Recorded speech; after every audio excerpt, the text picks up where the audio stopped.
Bismillahirrahmanirrahim.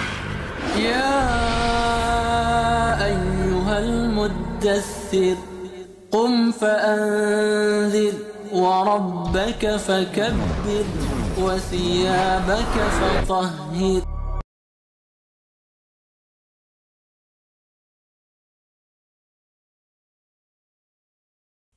Assalamualaikum warahmatullahi wabarakatuh.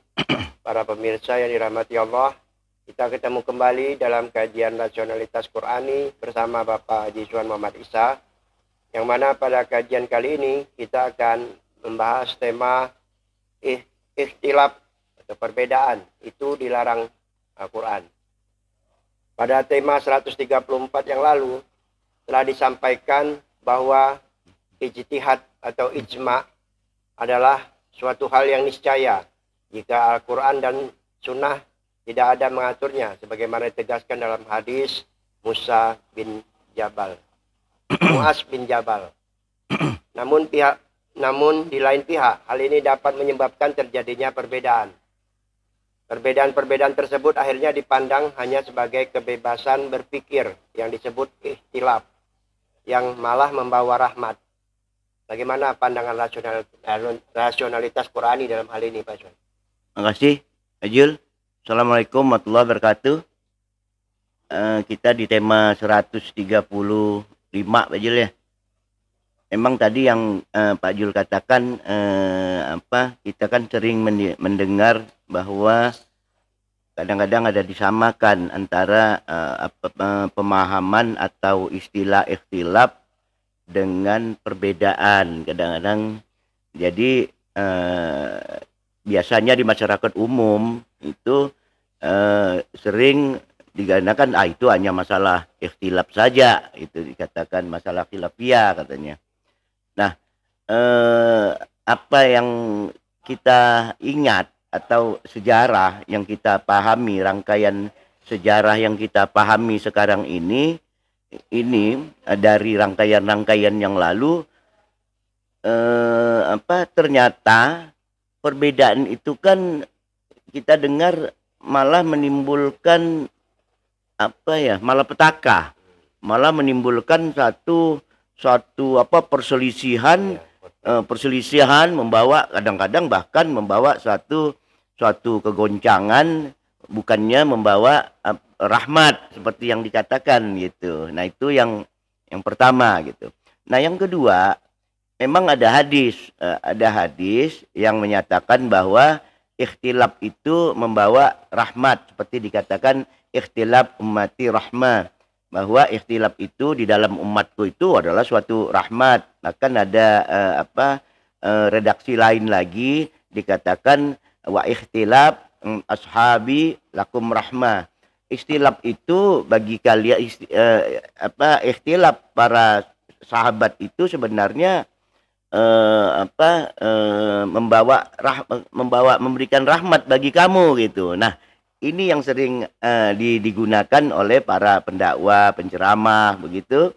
Nah, tapi kedua hadis ini kalau kita lihat pendapat daripada pakar-pakar hadis ini, semua pakar hadis, termasuklah pakar hadis modern yang kita tahu, termasuk Albani itu menyatakan bahwa tidak ada yang menyatakan bahwa hadis ini sahih. Jadi tidak ada yang sahih yang katanya ikhtilaf membawa rahmah itu gitu.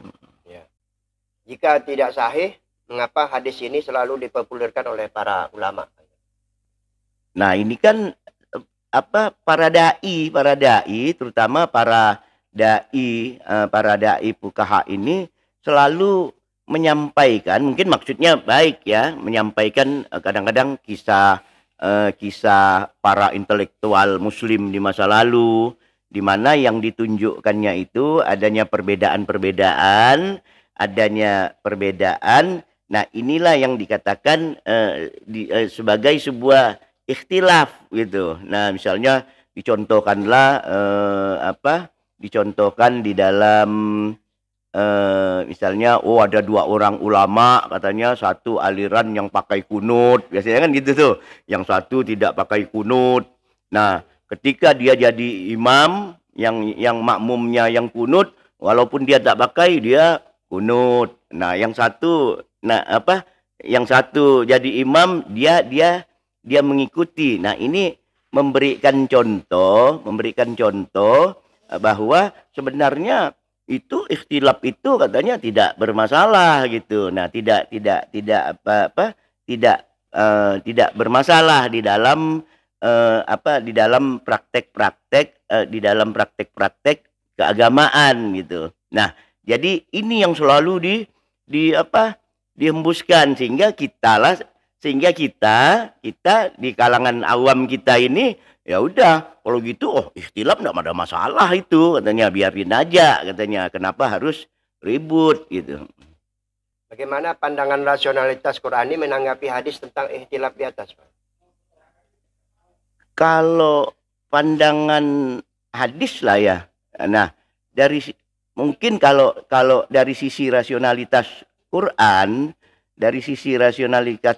ini kalau hadis ini dari sisi sanad dan rawinya kita anggap selesai lah. Artinya sudah banyak kodifikasi yang menyatakan hadis ini sahih, ada yang dengan segala macam penilaian gitu. Nah, ini udah kita anggap selesai lah. Cuma di dalam rasionalitas Quran ini kita lebih memfokuskan pada matan atau isi daripada hadis. Apakah hadis itu sesuai dengan prinsip-prinsip Al-Qur'an atau tidak gitu. Nah, kan kita katakan alat ukur semua Al-Qur'an nih. Nah, tadi dikatakan bahwa ada hadis mengatakan ikhtilaf ummati rahmah. Jadi ikhtilaf itu membawa rahmah. Nah, ini sekarang kita lihat gitu. Kita lihat dari sisi Al-Qur'annya gitu. Nah, dari sisi Al-Qur'annya. Nah, kalau kita lihat dari sisi Al-Qur'an yang kita jadikan syarat mutlak, kan kemarin kita membahas landasan takwil, prinsip-prinsip takwil. Nah, salah satu syarat mutlak pertama yang harus kita tentukan ini kan di dalam kita berpikir, bertindak ataupun menilai sesuatu, ini kan harus mengacu pada Al-Qur'an. Nah, sekarang kita lihat Al-Qur'an. Misalnya di Ali Imran ayat 105. Di situ Allah berfirman, wala takunu kallazina tafarraqu wahtalafu min ba'di ma ja'ahumul bayyinat. Jadi di sini Allah mengatakan janganlah kamu tafarraq, saling tercerai-berai, saling terpisah. Wahtalafu, ikhtilaf, dan jangan juga kamu ikhtilaf setelah setelah ada mimba nima ja'ahumul bayyinat, kepada setelah adanya bayinat, ada petunjuk dari Allah. Artinya di sini ayat ini di atas jelas, ayat ini jelas menyatakan bahwa farak ini dan ikhtilaf ini dilarang sama sekali oleh Al-Qur'an gitu. Nah, bahkan lanjutan daripada ayat itu bisa kita baca. Di situ dikatakan wa ulaika lahum azabun azim. Jadi orang-orang, perhatikan di sini, orang-orang yang melakukan ikhtilaf ini Allah katakan mereka itu azabun azim. Masalah azab kita sudah bahas, bentuknya kan macam-macam gitu. Nah, ini yang dikatakan Allah. Jadi Allah menyatakan bahwa ikhtilaf ini ya tidak boleh, dilarang. Allah melarang untuk kita ikhtilaf gitu. Ini jelas dikatakan Allah di surah Ali Imran ayat 105 gitu.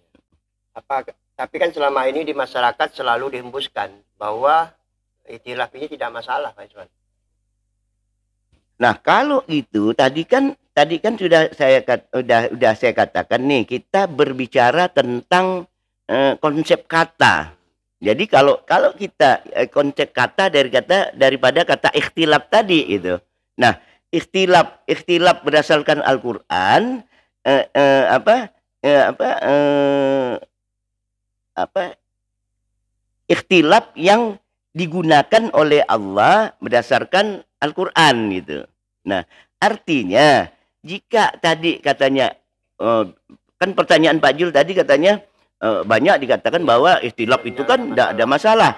Nah, kalau yang dikatakan maksudnya itu, misalnya maksudnya itu yang dibolehkan oleh Al-Quran, ya boleh berbeda-beda, berarti sebenarnya itu namanya bukan ikhtilaf gitu. Nah, bukan ikhtilaf, mungkin perbedaan atau segala macam. Tapi kalau ikhtilaf yang dimaksudkan oleh Al-Quran, ini dilarang. Misalnya saja kita katakan Allah melarang janganlah kamu mencuri. Ini kata misalnya. Terus kata kita mencuri itu membawa rahmat atau mencuri itu tidak ada masalah. Nah, ini kan penggunaan kata mencurinya tadi gitu. Nah, ini kan sama dengan tadi kita terhadap penggunaan kata ikhtilaf. Nah, inilah perlunya kita di dalam meletakkan landasan-landasan takwil, prinsip takwil kemarin, kita perlu meletakkan autentisitas bahasa. Nah, kita perlu meletakkan entitas bahasa yang kita jadikan satu landasan di dalam landasan takwil. Nah, sebab ketika kita tidak kembali kepada suatu autentitas bahasa, nah disinilah bisa terjadi kekacauan pemaknaan. Nah, jadi sekali lagi saya tegaskan bahwa berdasarkan Al-Quran, penggunaan kata ikhtilaf itu yang menyatakan itu tidak ada masalah, ini adalah suatu pernyataan yang keliru lah. Bahkan mungkin akibatnya bisa membawa hal-hal yang lebih besar gitu. Nah, tapi mungkin maksudnya baik gitu kan. Nah, maksudnya baik gitu. Imam Al-Ghazali dalam Ihya Ulumuddin menggambarkan bahwa ikhtilaf seseorang seperti seekor gajah. Ada yang melihat dari bentuk kaki, ekor atau belalai yang pada hakikatnya adalah gajah. Jadi tidak perlu dipermasalahkan karena semua pendapat tersebut benar adanya dari masing-masing apa yang diketahuinya. Ini bagaimana Pak Iswan? Nah, kalau itu kan sering dibawa juga tuh gajah itu kan, gajah. Ada yang kamu katanya melihat hanya orang buta itu kebetulan dia megang kakinya. Nah, kakinya lah yang di ini ada persepsinya, megang belalainya gitu kan. Nah, itu kalau contohnya seperti itu kan bukan ikhtilaf namanya. Bukan ikhtilaf. Itu namanya dalam bahasa Arab intiba. Intiba ini artinya perspektif, sudut pandang atau kesan kan. Oh, yang ini yang diinikan kesan gitu. Nah, ini tapi semuanya itu temanya itu dia temanya itu tetap gajah. Nah, sedangkan kaki gajah dia mengkhususkan pada ekor gajah atau belalai, itu berarti kan subtema. Nah, subtema inilah yang kita kenal yang disebut furu'iyah maudhu'iyah. Artinya furu daripada bagian daripada tema, atau biasa juga disebut al-maudhu furu'iyah. Jadi ini tema, bukan tadi ikhtilaf gitu.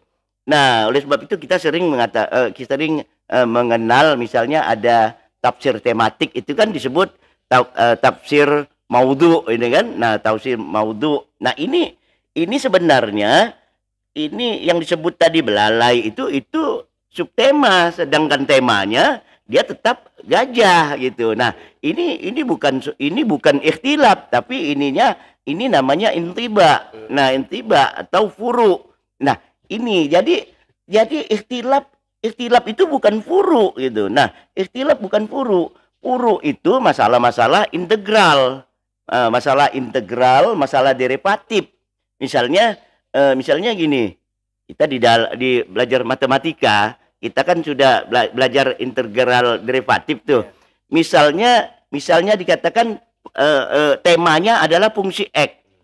Itu integralnya, integral derivatifnya bisa X aksen, bisa X double aksen. Artinya turunan-turunannya tetap asal usul daripada ininya dari fungsi X itu gitu. Tapi ketika actionnya ini berubah menjadi fungsi I, nah ini kan jadi berbeda ini. Nah jadi tidak ini yang dimaksud dengan ikhtilaf. Adapun yang tadi itu fungsinya fungsi integral karena temanya fungsi gajah, sub temanya adalah kaki gajah, ini gajah gitu kan. Nah atau bunga mawar, temanya batang mawar. Nah pertentangan perbedaan itu, tapi kalau perbedaannya itu subtema itu menjadi tema yang berbeda, nah ini yang jadi masalah walaupun nampaknya sama. Misalnya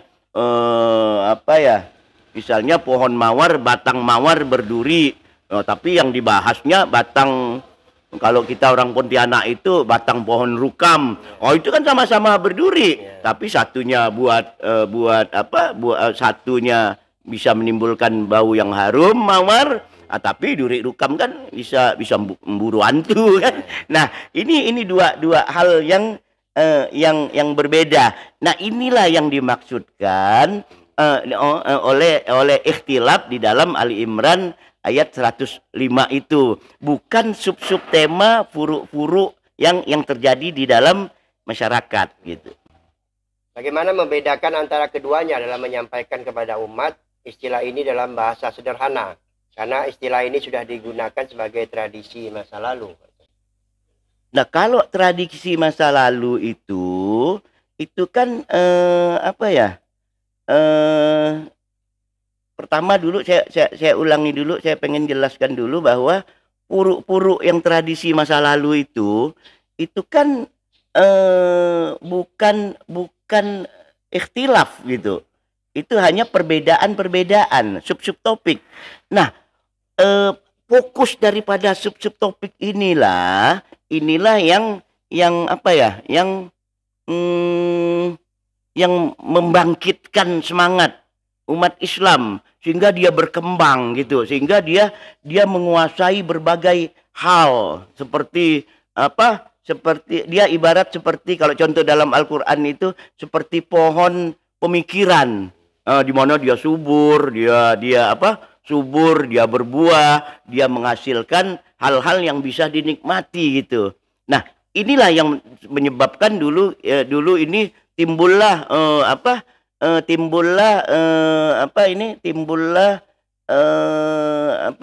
ahli-ahli aljabar, ahli-ahli kedokteran, ahli-ahli kosmologi, ahli-ahli seperti segala macam lah, matematika dan segala macam, itu termasuk hukum. Nah, ini autentisitasnya dikembangkan, dibangun gitu.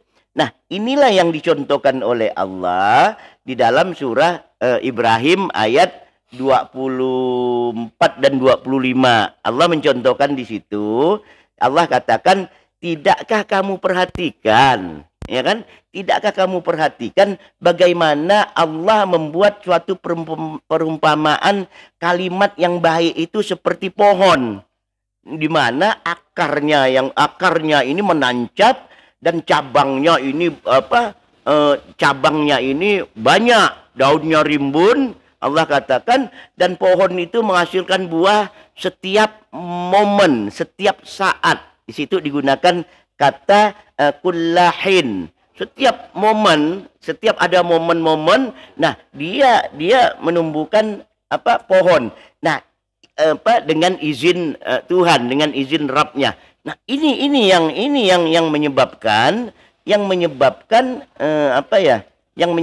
kita di masa lalu, yang tadi dikatakan kita di masa lalu itu membawa rahmat bagi umat muslim gitu. Artinya apa? perkembangan yang tadi Pak Jul katakan di masa lalu itu yang sering disebut itu apa, ikhtilaf tidak ada membawa apa, ikhtilaf akan membawa rahmat, itu sebenarnya bukan ikhtilaf, sebenarnya bukan ikhtilaf, bukan apa, tidak terlalu banyak di dalam masyarakat terjadi ikhtilaf, tapi yang ada ini ada furu-furu, perkembangan-perkembangan sub-sub tema ini yang difokuskan pada umat gitu, bukan mereka mempermasalahkan apa furu itu dijadikan ikhtilaf gitu. Nah, ini yang jadi apa yang jadi permasalahan gitu. Nah, tadi kan Pak Jul nanyakan apa kalau begitu bagaimana membedakan atau apa tuh tadi tuh? Bagaimana membedakan atau apa menjelaskan kepada umat ya, menjelaskan pada umat ini bukan nih apa, harus kamu pinter-pinter nih kamu membedakan antara ikhtilaf dan furu gitu kan, ikhtilaf dan maudhu. Nah, ini sebenarnya kita harus mampu menjelaskan kepada umat pemahaman antara dua hal. Ada perbedaan, ada pertentangan gitu. Nah, kata perbedaan dan pertentangan, hal-hal yang hanya sekedar perbedaan, inilah yang tidak ada masalah. Furu tadi yang saya katakan akan membawa suatu rahmat. Karena itu hanya perbedaan sudut pandang, perbedaan hanya perspektif. Nah, ini perbedaan sudut pandang, perbedaan perspektif ini harus dikembangkan, karena perbedaan inilah yang menimbulkan suatu spesialisasi, suatu keahlian gitu. Nah, ini yang ibaratnya dengan ahli kaki gajah, ahli belalai gajah. Nah, ini kan ini harus dikembangkan gitu. Nggak boleh ini kita adu dengan subtema gitu. Nah, sebab temanya sama, ya kan? Nah, tapi perbedaan yang dimaksud Allah ini perselisihan, ikhtilaf. Makanya di Al-Qur'an kata-kata ikhtilaf itu menunjukkan hal-hal yang yang negatif. Nah, hal-hal yang ikhtilaf inilah yang menimbulkan perselisihan, inilah yang harus kita jelaskan kepada umat bahwa yang ini hanyalah perbedaan, yang ini hanya yang ini ikhtilaf, perselisihan gitu. Nah, yang perlu kita tingkatkan ini perbedaan. Bahkan di dalam kehidupan berkebangsaan pun harusnya perbedaan terhadap bangsa lain ini harus kita harus kita tingkatkan. Perbedaan misalnya, kemampuan ekonomi kita naikkan, kita berbeda karena kita mampu. Nah, kemampuan pertahanan kita berbeda dengan negara lain karena kita lebih hebat. Kemampuan bisnis, ekonomi kita lebih. Nah, harusnya ini yang ditingkatkan, bukan perselisihan yang lebih ditingkatkan gitu. Nah, jadi ikhtilaf atau bukan, untuk tadi ini untuk membedakannya tadi, ikhtilaf atau bukan ukurannya adalah Al-Qur'an gitu. Jadi ikhtilaf ada bukan karena apa? Karena Al-Qur'an ini bukan hasil dari pemikiran manusia. Sedangkan ikhtilaf maupun tadi furu, maudhu itu hasil pemikiran manusia, bisa salah, bisa benar. Jadi ini harus kita kita bedakan tadi gitu. Nah, harus kita bedakan antara perbedaan dan perselisihan.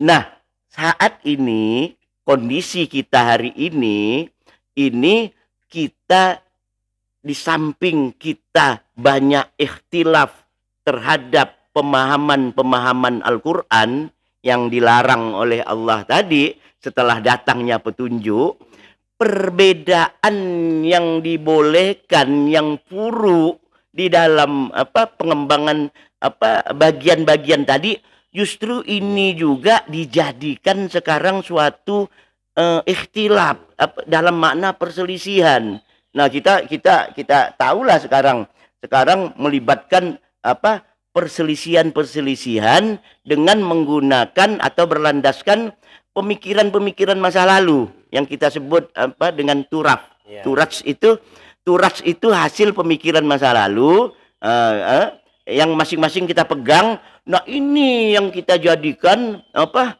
Yang jadikan perdebatan, jadikan perselisihan sehingga menimbulkan perdebatan-perdebatan yang tidak terselesaikan gitu. Nah, akhirnya apa? Akhirnya untuk kembali kepada Al-Qur'an ini terabaikan. Nah, ini dapat kita lihat di keadaan kita sekarang gitu. Jadi sekarang itu kita terjebak di penilaian-penilaian yang saya istilahkan penilaian salafiyah, tapi kita kurang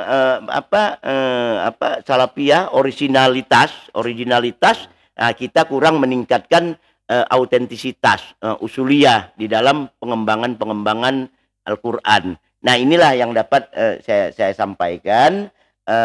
Moga-moga ini bermanfaat. Kita tahu bahwa mana itu yang dianggap ikhtilaf, mana itu hanya sekedar furu, dan janganlah furu ini dijadikan suatu perselisihan di antara kita. Sebab akhir-akhir ini keadaan ini semakin mencuat. Kita lihat bahkan dalam satu kelompok, kita lihat di media massa, di segala macam itu, misalnya ada tulisan yang besar Aswaja versus Salafi. Wah, Aswaja versus Wahabi.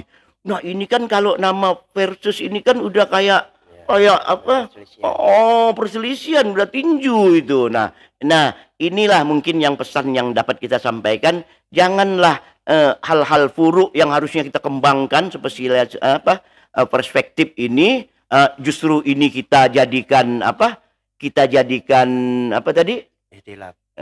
Kita jadikan ikhtilaf, sedangkan ikhtilaf itu sendiri yang dimaksud oleh Al-Qur'an tidak pernah kita sentuh, kita jadikan furu, biasa-biasa saja gitu. Nah, ini yang harus kita kembalikan di dalam pemikiran umat Islam, sehingga mungkin dengan ini umat Islam di dalam pemikiran, tindakan dan penilaiannya bisa mengalami satu pencerahan untuk menghadapi dunia masa depan. Saya kira hanya itu yang dapat saya sampaikan, Pak Jul. Terima kasih Pak Iswan. Demikian para pemirsa dari rahmati Allah. Sebelum kita akhiri kajian ini, berapa hal dapat disampaikan simpulan. Ada dua kata yang menunjukkan penilaian. Apakah sesuatu itu bertentangan, berlawanan, atau perselisihan. Dan kata yang menunjukkan sekedar adanya perbedaan sudut pandang, yaitu kata ikhtilaf dan kata furu. Ikhtilaf adalah adanya pertentangan, perlawanan, atau perselisihan yang melibatkan Al-Quran dan pemikiran manusia. Oleh sebab itu, Allah melarang kita untuk saling bertentangan. Furu adalah perbedaan karena sudut pandang, perspektif antar pemikiran manusia, atau karena adanya penekanan atau adanya penspesialisasian dari sebuah entitas tematik pada masing-masing pemikiran manusia. Hal ini tidak dilarang oleh Allah. Saat ini sebagian besar dari kita hanya terjebak dalam perangkap hasil pemikiran manusia. Tidak terlalu fokus pada apa yang ada di luar pemikiran manusia. Akibatnya, kajian Al-Quran dan kajian wujud alam semesta serta lingkungan agak terabaikan. Demikian kajian kita kali ini dapat kita akhiri. Sampai ketemu pada kajian mendatang. Wassalamualaikum warahmatullahi wabarakatuh. Waalaikumsalam warahmatullahi wabarakatuh.